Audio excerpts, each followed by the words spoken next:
How's it going, guys? And welcome to a very different video. Different video. In tonight's video, I'm going to be doing something I've never done before, but I've seen quite a few creators do, and it's something I would absolutely love to try, hence why tonight we're giving it a bit of a go. But in tonight's video, we are going to be reading a book, but we're not going to be just reading any old book.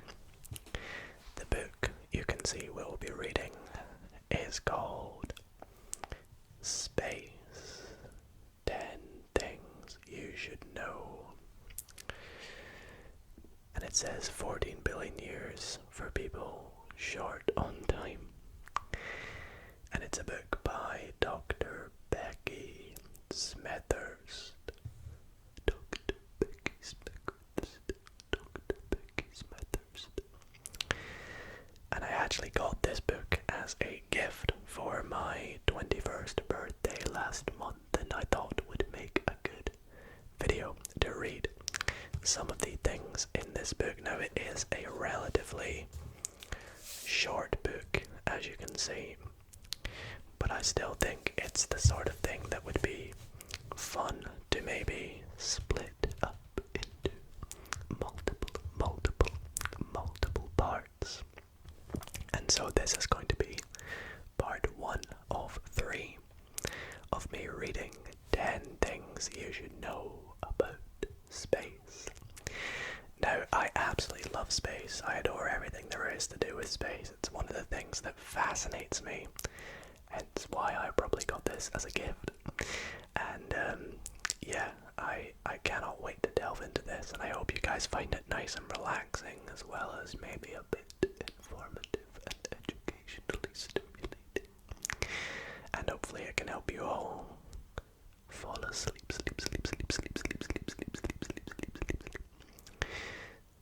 Now, if you guys do enjoy this video, then please be sure to drop a big thumbs up. It really helps out the channel and would mean a lot to me. And if you do want to see part 2 and part 3, then be sure to subscribe to keep up to date on a new post. Now, before we get in, I must quickly let you know that with the setup I've got, I'm kind of off to the side, like I'm technically at an angle like this. So I apologize if whilst reading the book I eventually start going like this, but I'll try my best to keep it nice and straight for the overhead camera, and hopefully you guys can follow along, or you can feel free to shut your eyes and listen along while I read the book.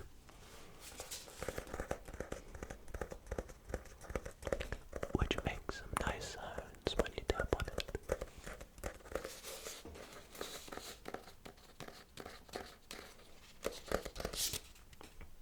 Anyways, nice design of the book, looks fantastic.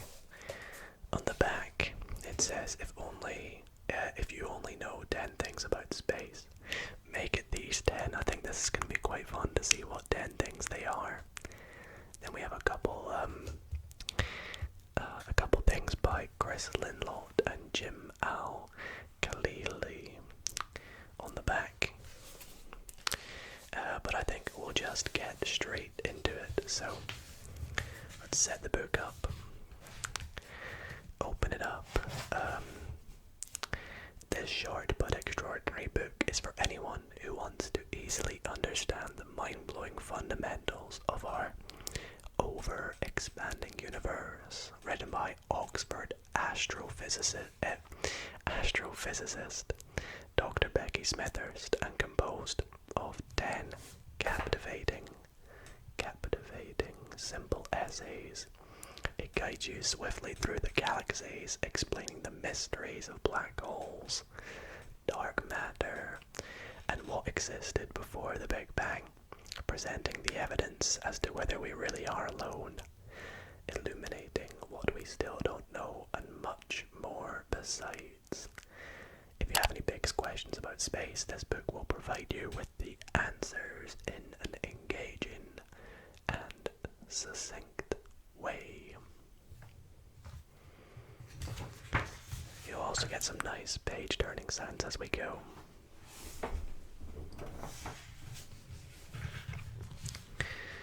Okay, so there is a little bit about Dr. Becky Smithers. Feel free to pause and read if you will, but I think we shall just get started. I love this little 14 billion years for people short on time. So again, a little bit about the book. Feel free to pause and read. But on the right we've got, to you, whoever you are, for being curious enough to not only pick up this book, but also to open it. I am very curious, although, as I said, I do know quite a bit about space. I definitely do not know near as much as there is to know, as doesn't anyone. And I think it would be quite insightful to learn a few things through these parts. Oh, and to Dad for reminding me not to become an accountant. That's funny. That's very funny. So we have a little contents page with 10 chapters. I think I'm going to aim for maybe 3 or 4 per part. Not too sure how many I'll do tonight, but there will be timestamps at the bottom if you want to see what each chapter is as we get to it. But a quick overview, we have the preface first, and the 10 chapters are Why Gravity Matters. In the beginning there was nothing. A brief history of black holes. Just because you haven't seen it doesn't mean it doesn't exist. How far we'll go. In pursuit of Earth 2.0. Why the night sky is dark. Aliens probably exist. The original chicken or the egg. And then the last one, which is called We Don't Know More Than We Do Know, which is quite a nice way to round off. So, and we also have acknowledgements at the end of the book. Now, as I said, this is going to be a 3-part series, if you will. So we'll read a few chapters tonight, a few chapters another night, and a few chapters another night as well. And I think once these are all done, I will pop them in a playlist for you guys to watch all of them together. But if you would like, I could maybe combine them all into one big video as well when we are done, and have all the parts together. But either way, each part should be a nice long video for you guys to drift off to sleep to, as you enjoy the tinkly whispers and facts, the 10 facts or things we should know about space. Now, if you excuse me quickly, I'm going to check how the camera's looking. We have a little preface here, which I will quickly read, depending on how long it is. Actually, it might be something that we can skip by. I think we will read it. So, preface. The wondrous thing about science is that nobody knows the right answer. This is not how we are taught science as children, though. In the classroom, theories are presented as hard facts, which have always been understood in that way. Fortunately, the reality is far more creative. Being a scientist is like fitting the pieces of an ever-changing jigsaw puzzle for which we've lost the lid. The work of so many people over decades, even centuries, slowly builds up a picture of our current best understanding, while some areas of science still have the odd piece missing. Some have giant gaps, which we currently don't have the tools, mathematics, or data to even glimpse at what the shape of the pieces are. Science is all about posing the questions to which nobody knows the answers yet. Excuse me. Convincing people that there is a right answer based on evidence and facts you, your colleagues, and your predecessors have collected to build a theory of the previously unexplained is the crucial bit. This means that science moves quickly, with theories maturing and sometimes even boomeranging as more evidence comes to light. I therefore might have misled you, reader, by saying that the theories and facts outlined in this book are the 10 things you should know about space. They are all considered successes now, but who knows how they shall be perceived in 50 years. Perhaps our current theory of dark matter will be scoffed at by future generations, akin to our current disbelief that learned minds once thought the Earth was the center of the universe, or that the atom could not be split. Yet that doesn't mean we shouldn't treasure this knowledge now, and the wonders of our world that it lays bare.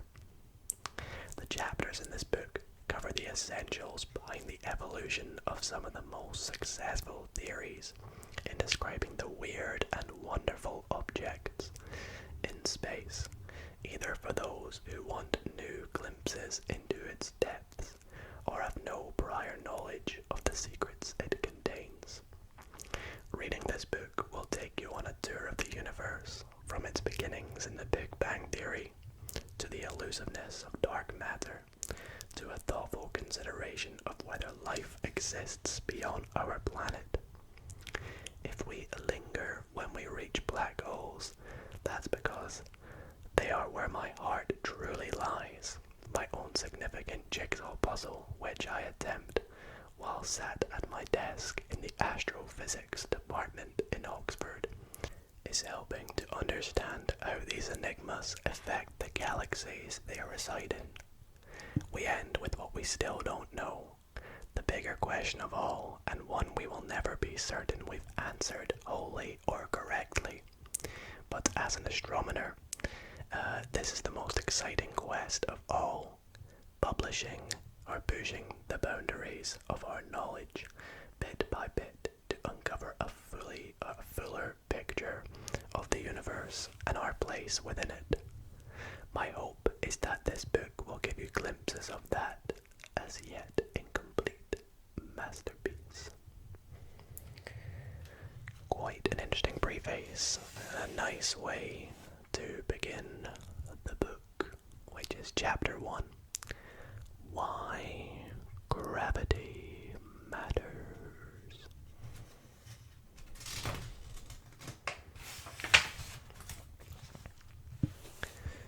The sun is just one star in over 100 billion stars in our galaxy, the Milky Way.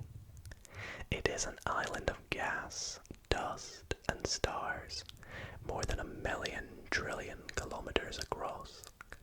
At the center of the Milky Way star system, there is a black hole, 4 million times more massive than the sun. That's something we call a supermassive black hole, and like the sun in our solar system, it's the gravitational driving seat of our whole galaxy. Isaac Newton discovered the law that governs gravity some centuries ago. Two objects will attract each other proportional to how heavy each object is. The heavier object will apply more force to the smaller object. The force also depends on how far apart the two objects are, so that if you double their distance, the force drops by a quarter. With these laws, we can work out the effect of gravity between any two objects in the universe, including between you and the earth under your feet. And then we have this little bit at the bottom that says, in case you're wondering, you feel a constant force of about 500 to 1,000 newtons, depending on your weight, from the Earth's gravity pulling on your body. For context, the average force of a human bite is about 700 newtons. A great white shark has a force of 18,000 newtons. And I cannot for the life of me remember the formula for what this bit is. It's something about G equals M1, M2. It's a big fraction I can't remember that I'll definitely look at after. Or it's like F equals G M1 M2 divided by the distance or something. The law of gravity brings order from chaos. It is, after all, what produced our solar system before the sun formed. There was a giant cloud of hydrogen and helium gas, with a sprinkling of heavier elements like oxygen, carbon, and iron left over from previous generations of stars. This cloud was a swirling mess containing the atoms of each element. As each atom is a tiny particle of certain mass, they were gravitationally attracted to all other particles in that messy gas cloud. Those particles then started to clump together under gravity, with the biggest clumps attracting the other clumps, until eventually gravity overcame the energy of all the particles whizzing around and trapped them together to effectively cool them down. The next step was the collapse of the gas cloud down to a really high density, where the pressure increased so much that it got hot enough to ignite nuclear fusion, and our star was born, that being the sun. Nuclear fusion is when stars, like the sun, turn 4 atoms of hydrogen into 1 of helium, and it's why all the stars in our night sky shine. So what was once a swirling cloud of gas, full of atoms whizzing around, became a burning protostar, all because of gravity.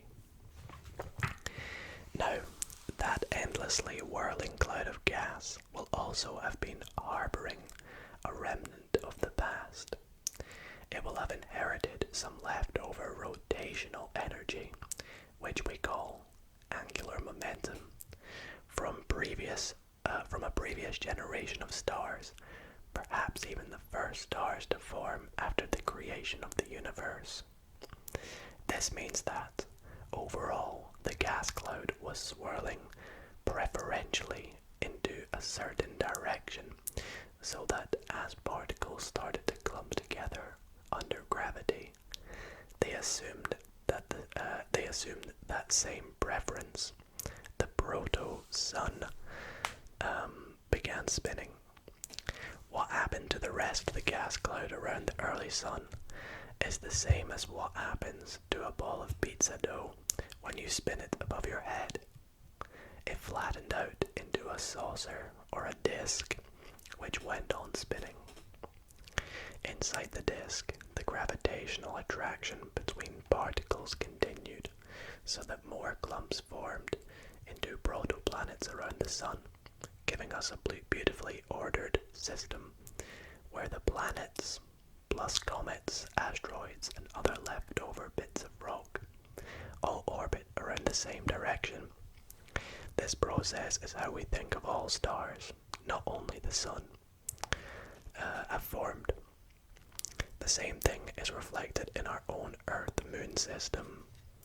The Earth spins in the same direction as it orbits because the tiny particles that clump together to make it had inherited that hint of angular momentum from the previous generation of stars. Similarly, the Moon orbits around the Earth in the direction that the Earth spins. But that's where the similarities stop, because the rest of the Moon's properties are consistently strange. Its day as it's long as its year. This means that the time it takes to spin around on its axis, its day as the same time as it takes for it to orbit the Earth, its year, which is 28 Earth days. If the Earth followed this example, half of the planet would always be in daylight, and half would always be in darkness throughout the whole year. As the Earth made one orbit around the Sun, the Earth would spin at the same rate to always keep one side facing away from the Sun. This is why we only ever see one side of the moon. We never see its far side because it never points towards us. That's not to say because it never points towards us. Oh no, sorry. That's not to say that the far side is the dark side, however, because the Earth doesn't light up the moon, the sun does. This is why we see phases of the moon. We see a full moon when it's on the opposite side of the sky to the sun, which then fully lights up the side of the moon pointing towards us. And when we see a new moon, when the moon is between us and the sun, so that sun is lighting up the side that points away from us. If you are now wondering why we don't get a total solar eclipse every 28 days, considering the moon passes between the sun and the earth on each of its orbits, the reason is because the moon is not orbiting in the same plane as the earth around the sun. It's slightly tilted by about 5 degrees, so sometimes it passes just below and sometimes just above the sun in the sky during its new moon phase. All of these properties of the Earth-Moon system might seem like happenstance, but they help to reveal something about how our moon formed. You might expect that the moon formed around the Earth in similar circumstances to how the Earth formed around the sun, i.e., from the leftover bits that didn't go into forming the Earth. But our best theory for how the moon is formed is far more dramatic than that. It's called the Giant Impact Hypothesis, and it says that another protoplanet orbiting the sun collided with the proto-Earth in the early days of the solar system. This impact liquefied the colliding planet and about half of the Earth because the energy in that impact was so huge. All of this liquefied planet rock was flung out into space while the Earth recovered and kept spinning. But again, that liquefied rock couldn't escape the pull of gravity from Earth, and thus it was pulled into a spinning disk that later clumped together to form the moon. This theory explains why the axis that the Earth spins around is off kilter. In that collision, the Earth got a knock sideways so that it spins slightly on its side, a tilt of about 23 degrees, like a dog lovably cocking its head at you. This means that throughout the year, the Earth orbits the Sun during the southern hemisphere summer. The South Pole faces towards the Sun, and 6 months later, the North Pole points towards the Sun. This is what causes our seasons on Earth. It's hotter when our hemisphere happens to be pointing towards the Sun due to the Earth's tilt. It is incredible how much order and calmness you can produce out of so much chaos with one simple law of physics. The same law that causes apples to fall out of trees, keeps our feet on the ground, and causes our seasons, affects everything in the galaxy and the solar system. And it's not only in our own stellar backyard that we see this. Outside of the Milky Way, we see even more of these islands of stars of all shapes and sizes in every direction we look in the universe. Gravity has formed them all from a huge cloud of chaotic hydrogen gas particles into ordered systems with beautiful spiral structures. But although gravity has made these beautiful islands of stars, it can destroy them too. Most galaxies aren't found in isolation. They're clustered together in groups bound by gravity. Our Milky Way, along with Andromeda, is part of the LOGO group of galaxies. These are the two biggest galaxies in the group, and so they are both gravitating gravitationally attracted to each other. One day in the next 4 billion years or so, the Milky Way and Andromeda will collide with each other, and the gravitational forces between the two of them will tear both apart, disrupting the orbits of all the stars until everything is settled back down into a giant blob of remnant galaxy, Milkomeda. I love that. Milkomeda, I don't know. This is an example of another law of physics, the second law of thermodynamics, which is something I'm learning about in university, which states that the entropy of a system can never decrease over time. Entropy is a measure of how disordered a system is. It looks at how randomly the particles in a system are moving. So the universe as a whole is destined to become more random within the inexorable march of time. In 4 or 5 billion years, our sun will run out of fuel and engulf the solar system, reducing all of the stuff in it to one more chaotic cloud of gas. The stars in our Milky Way galaxy will ultimately find themselves on chaotic random orbits around the center of the galactic blob that will be Milkomeda. Such is the fate of all matter in the entire universe. Even as the laws of physics create order, that order will inevitably descend back into chaos once more. Pretty dramatic way to end that first chapter. Of course, do not worry, we will not be alive in 5 billion years, although our, children's children, so on will be. But I'm sure by then, we're probably going to be advanced enough to, who knows, maybe we'll be advanced enough to, overcome issues like this. But that was chapter 1, Why Gravity Matters, and that leads us on to chapter 2, which is a brief history. In the beginning there was nothing. So in the beginning there was nothing. The human brain cannot truly comprehend what nothing is. By simply thinking of nothing, we turn it into something. So when we say that there was truly nothing before the Big Bang, it's hard for the brain to understand what that actually means. The concept of a before also doesn't exist without the Big Bang, as time itself was created in it. Even space didn't exist before the Big Bang, so there was nowhere that nothing could even be found.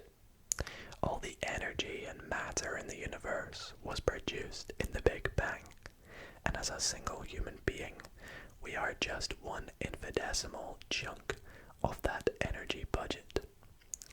Energy cannot be created or destroyed according to the first law of thermodynamics, so we really are only working with what the Big Bang gave us.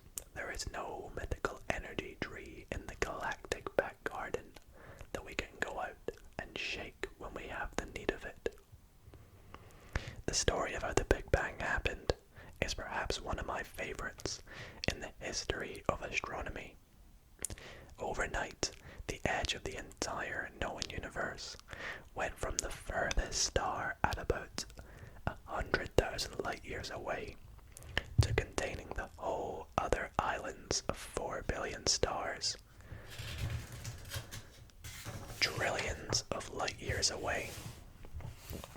I would have loved to have lived through that entire time, a time when, as one, humanity's entire worldview changed, akin to the European explorers standing at the helm of their ships as the shores of America came into view 500 years ago, when their known world suddenly catapulted forwards, but on the biggest scale you can imagine, a scale that even now our brains struggle to comprehend. One thing we must first establish, however, is that the Big Bang was neither big nor a bang. The name was coined as a slur against the newly emerging hypothesis of an expanding universe back in the 1930s, and has been plaguing astronomers ever since. The big breakthrough came, I was about to say the big breakthrough. The breakthrough came from a chap called Edwin Hubble in 1929, building on work done by Shapley, Curtis, and Ubik earlier in the decade. Probably not something he ever expected to do after mostly focusing on sports his entire early life and then training as a lawyer. But after turning his attention to his passion for astronomy, he took a position at an observatory in California, and it was there that he observed what at that time was referred to as spiral nebulae. A nebulae back then was basically anything in the sky that clearly wasn't a star. They were the fuzzy, dusty things that umbrellaed everything from star-forming regions in our own galaxy to the remnants of the stars that had gone supernova, and unbeknown at the time, galaxies of billions of stars. Hubble was trying to work out the distance to these spiral nebulae using stars that pulsated, changing their brightness. These stars are now called Cepheid variables and were intensely studied in the Milky Way by Henrietta Leavitt in the early 20th century. Now we do have a few bits of information at the bottom of this page. The first one is in relation to Edwin Hubble's breakthrough in 1929, saying Lemaitre had theoretically predicted it 2 years early in a French journal, but it fell into obscurity for most of the 20th century. There is now a big movement to get Lemaitre's work more widely recognized. The next bit is in reference to... Where is it? I cannot find it. It's about the remnants of stars that had gone supernova. This means that it's when a star runs out of fuel or hydrogen gas to burn and start to collapse inwards under gravity. The outer layers of gas rebound off the core of the star in a huge explosion outwards. And the last bit is about the study of the Milky Way, Cepheid variables by Henrietta Leavitt. Sadly, Leavitt didn't live to see Hubble use her work to prove that the universe was expanding, or gain much recognition for it while she was alive.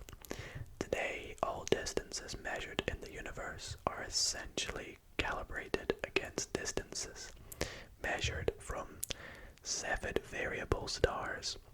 The scale of the universe literally rests on Leavitt's shoulders. She discovered that how often the stars pulsed was related to how bright they are, something we now call the Leavitt law. It might be Leavitt, sorry if I'm saying it wrong. The faster the star pulses, the brighter it shines.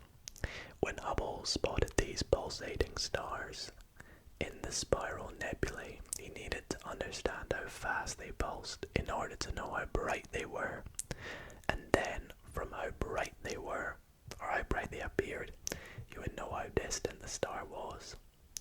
This is the same thing that you do when you cross a road at night.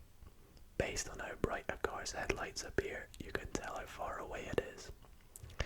From this, Hubble found that the Cepheid variables in the spiral nebulae were more distant than anyone had ever considered, meaning the sizes of these spiral nebulae were as big as the Milky Way itself.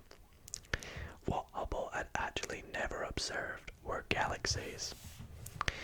Never has there ever been another result which has led to a bigger impact on astronomy.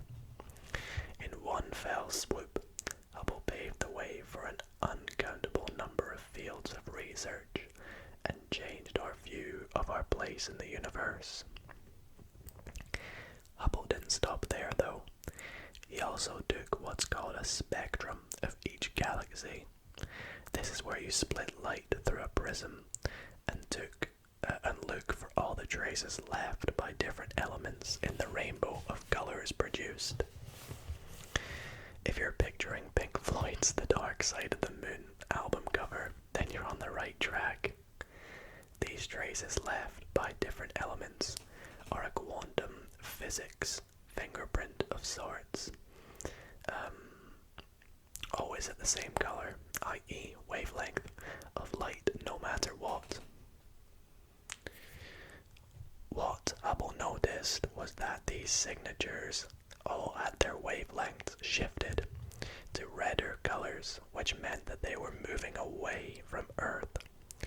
Not only that, the more distance the galaxy was from Earth, the faster it was moving away from us. It was only natural to think that if everything is moving away from us, then at some point everything was much closer. Keep rewinding the time and you'll eventually end up at a point where all the matter and energy in the universe is condensed into a single point. Thus, the idea of the Big Bang was born. This concept of an expanding universe is confusing to most people at first. For one, it gives us all Earthlings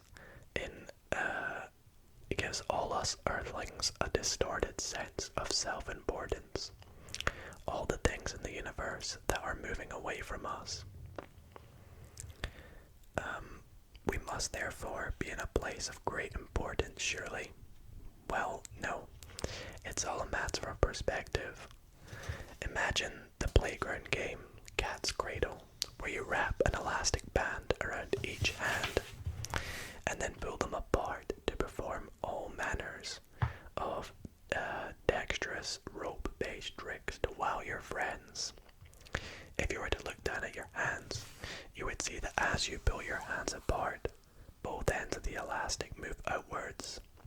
Now picture how this may look to a tiny observer sitting on your left hand. They can see the right hand moving away from them, but can't feel themselves moving, any more than we feel the earth beneath our feet moving around the sun or spinning on its axis. Likewise, a tiny observer on the right hand would only see the left hand moving away from them. This analogy works equally when you consider you haven't created anything new in the process. You have the same amount of elastic band as you started with. It's just that the band itself has stretched. Similarly, the galaxies aren't the ones moving. Space itself is expanding. But here's the crucial bit. We are not creating more space as we do it. We're merely working with the space that the Big Bang gave us 13.8 billion years ago. But let's not dwell on the past. It's far more exciting to think about what will happen in the future, although, unfortunately, there will be no Hollywoodized end to the universe. The first option is that we keep on accelerating in our expansion until there are such great distances between galaxies and stars that we are isolated in the vastness of the universe. The second, the Goldilocks universe, is more palatable. In this version, the expansion slows down until the universe reaches a happy medium, an equilibrium between the forces of gravity endlessly pulling inwards and the inexorable pull of expansion outwards. The third option is at the Shakespearean tragedy end of the spectrum. Gravity ultimately wins the war against the expansion of space, and the universe starts contracting inwards until it reaches that tiny points where all the energy there ever was reeled it back into a big crunch. It's like the opposite of the Big Bang. Perhaps the universe had been doing this for eternity, cycling through big bangs and big crunches, with the odd waste product of carbon made in supernova, occasionally producing life intelligent enough to contemplate this endless cycle. That was a fascinating chapter about the Big Bang and before the Big Bang and what might happen in the future, about the ever-expanding universe. Moving on to chapter 3, and what I think I might make the last chapter of this first part, because we had a little bit at the start with the preface and a little overview. Chapter 3 is a brief history of black holes. I'm very intrigued about this chapter because I find black holes very fascinating. In fact, my favorite movie, Interstellar, is kind of related to black holes, and if you guys enjoy this chapter here, I highly recommend you check out that movie. Another one I really like is The Martian too, which I'll probably bring up again when we get to the chapter about In Pursuit of Earth 2.0, or Aliens Probably Exist. Yeah. Anyways, a black hole is an object so dense that light can't escape from it.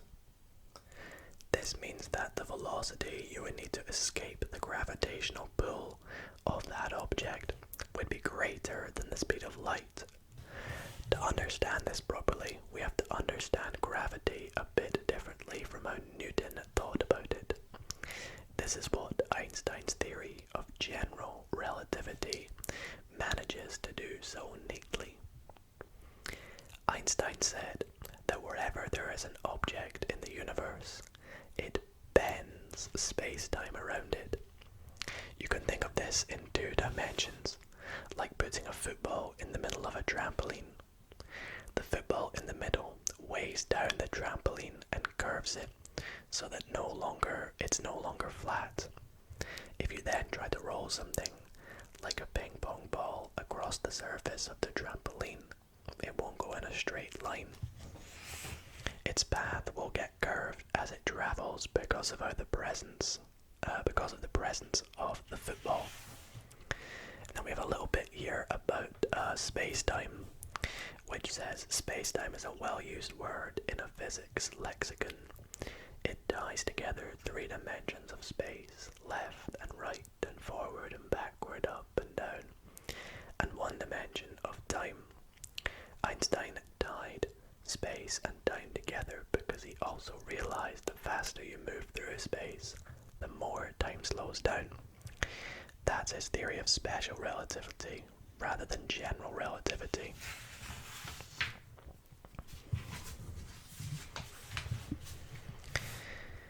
This is exactly how Einstein explained gravity, except that the footballs of the universe are the stars, the trampoline is space itself, and the ping pong balls are the planets stuck going in circles around their stars because of how curved space. Now imagine a black hole bending space so much that at least in 2 dimensions you'd get to a point where the space has been bent completely vertical, the black hole's event horizon. Any object, be it a spacecraft, ping pong ball, or a tiny photon of light, would never be able to recover after crossing the point of no return on the trampoline of the universe.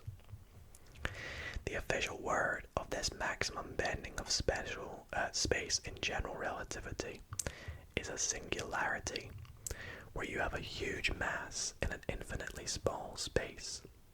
The idea of these infinite singularities that bend space so much infuriated scientists throughout most of the early 20th century, because it was so messy mathematics, that's tough to say, messy mathematics. It means you have to divide by 0, which means the limit does not exist. This is what Lindsay Lohan's character in the 2004 film Mean Girls correctly identifies at the answer to the question at the end of the Mathletes competition. Oh, I saw that movie about a long time ago. Eventually, Stephen Hawking and Roger Penrose came along in the 1960s and said that singularities were actually expected given the known laws of physics, despite our issues understanding the maths. At this point, though, black holes were still considered theoretical objects. That is until Jocelyn Bell Burnell discovered neutron stars in the late 1960s in the form of rapidly spinning neutron stars called pulsars that give out radio waves. Before this, astronomers knew that there was a physical mass limit beyond which a white dwarf star held up by the repelling forces between electrons would have to collapse into an entirely theoretical neutron star held up by the repelling forces between neutrons. Until the discovery of neutron stars, no one had ever considered this was a possibility.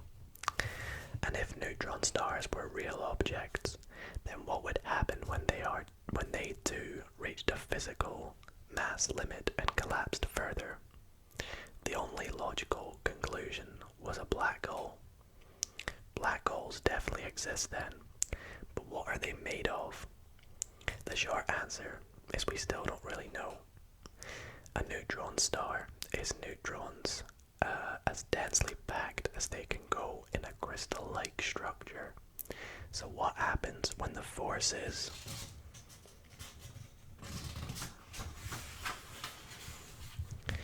keeping them from being squashed are overcome? The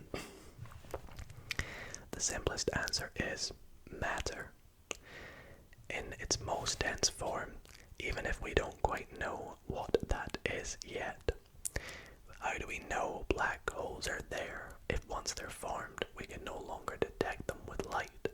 In the same way that we can't see the wind, but we see its effect on other things like trees. Sometimes we can see the gravitational effect of black holes on other objects in the universe. We've seen the light of background galaxies bend around interloping stellar mass black holes in our own galaxy. This bends the light of the galaxy into a different shape due to the way light travels across Einstein's curved space-time. We can't see the object that's curving the space, but we can still tell it's there. Another way to see black holes is to watch for the shock waves sent out into space when to merge.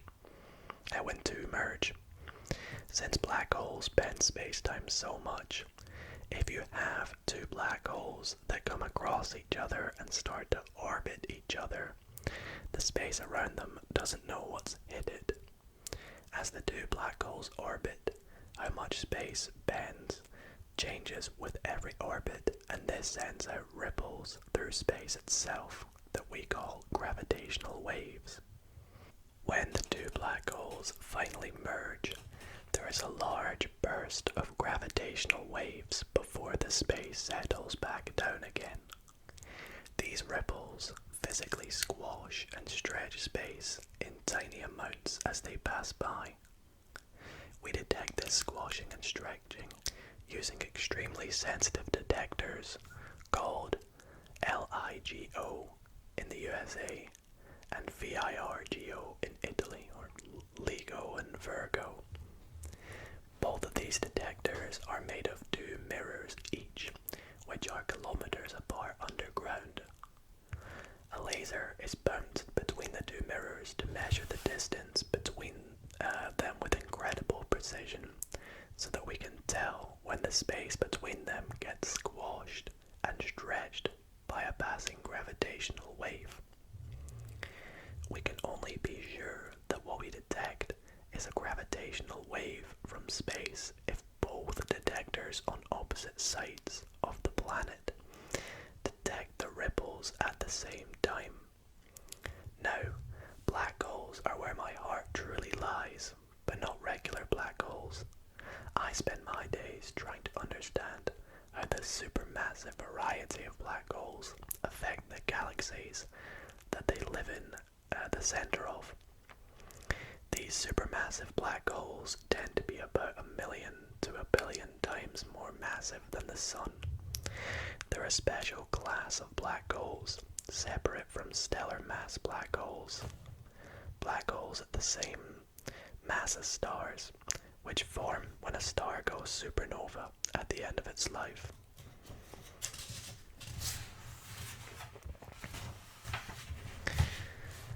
The fact that we as humans, such a relatively small chunk of the Big Bang energy budget, can even hope to understand and study some of the most energetic objects in the entire universe amazes me.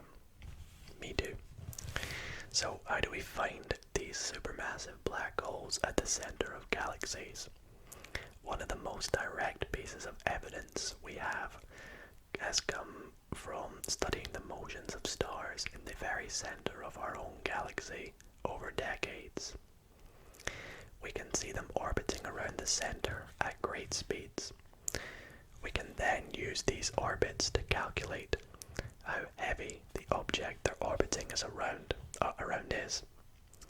Using these methods, we have found that our Milky Way center in the region of space that could fit inside Mercury's orbit, there is 4 million times the mass of the Sun. To be that small, and yet that heavy, the only thing that can be at the center of our Milky Way galaxy is a supermassive black hole.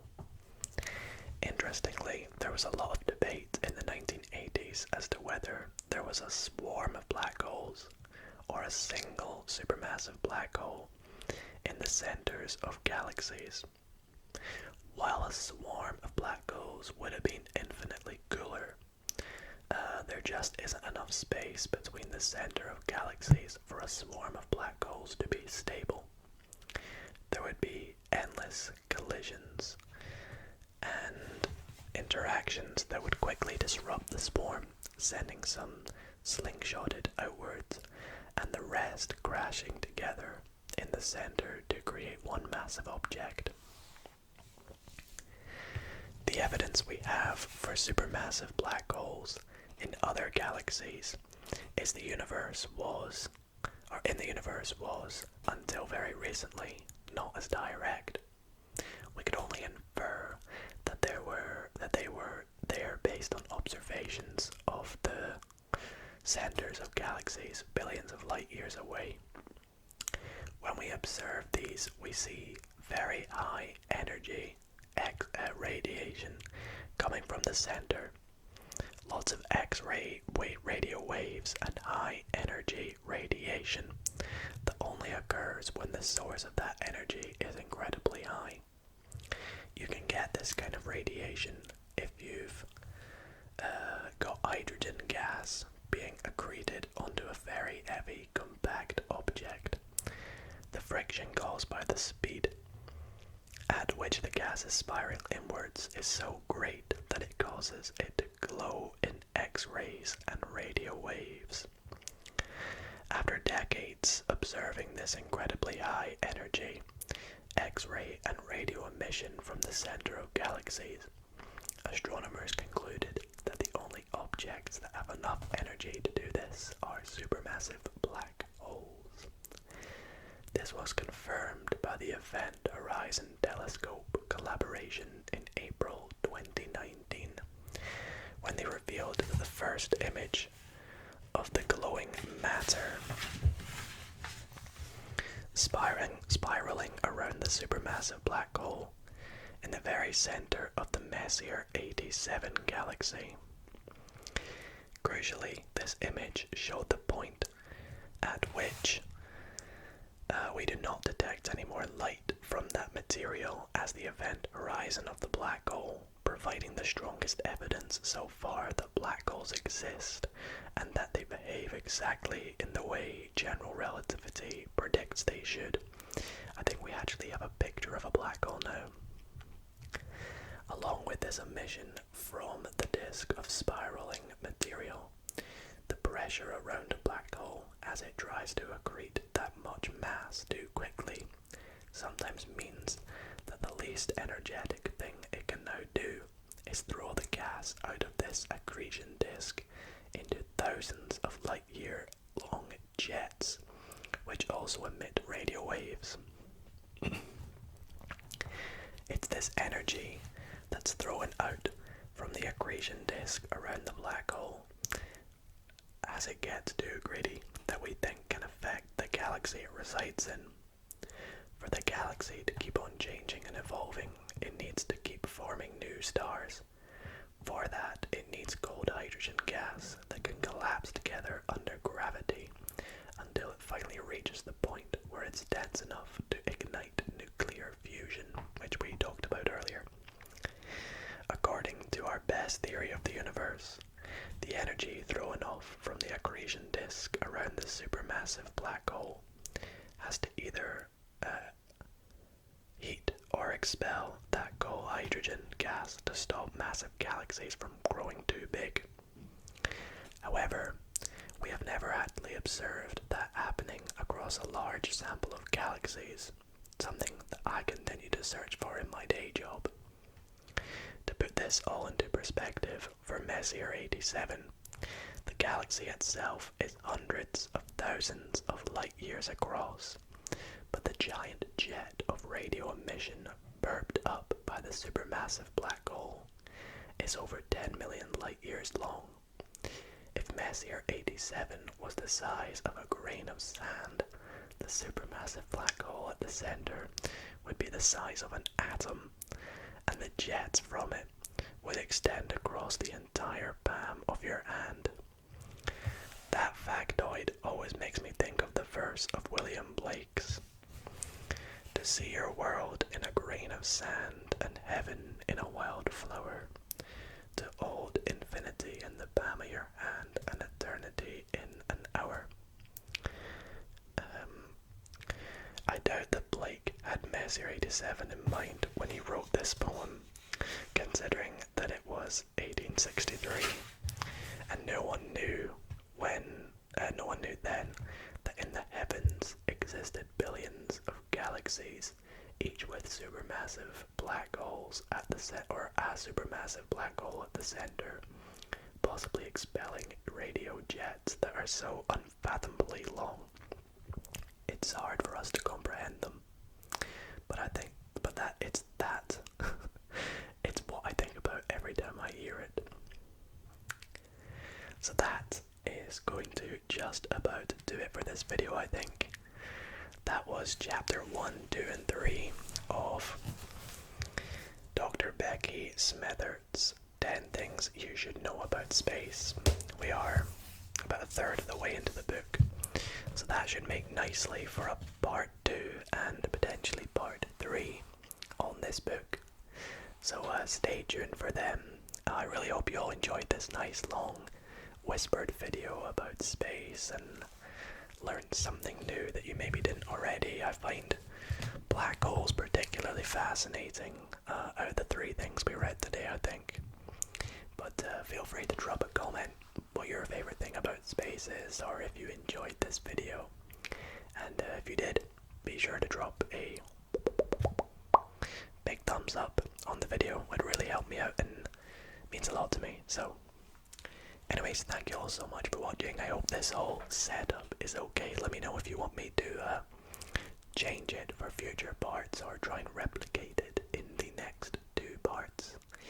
But yeah, thank you all so much for watching. When part 2 comes out, I will also pop it in the description in case you're watching this, a while after it comes out. But yeah, thank you all so much for watching, and